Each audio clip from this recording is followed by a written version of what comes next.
భగవద్గీతని ఎవరి నుంచి పడితే వాళ్ళ నుంచి వినకూడదు. ఎవరైతే శుద్ధ భక్తిని చేస్తున్నారో, లేకపోతే శుద్ధ భక్తిని కావాలనుకుంటున్నారో, అలాంటి ప్రామాణికమైనటువంటి భక్తుల యొక్క ముఖం నుంచే వినాలి. నోటి నుంచే వినాలి. ఎందుకంటే ఒక పాలున్నవి. పాలని పాము యొక్క కూరలు ఉంటాయి కదా, ఆ కూరలతో టచ్ అయింది అనుకోండి ఆ పాలు, అప్పుడు ఆ పాలు ఏమవుతాయి? విషపూరితం అయిపోతాయి. చూడటానికి అది పాలులాగే ఉంటాయి. కానీ ఆ పాము యొక్క కూరలతో ఒకసారి టచ్ అయిపడితే, తాకబడితే ఏమవుతుంది? ఆ పాలు కాస్త విషంగా మారిపోతాయి.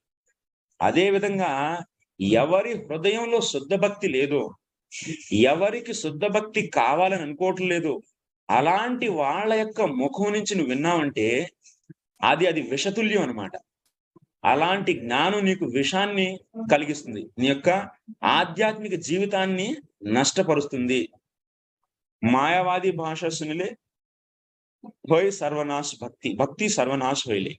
భక్తి ఏమవుతుంది? సర్వనాశనం అయిపోతుంది అని చెప్పి మనకి పూర్వపు ఆచార్యులు చెప్పారు.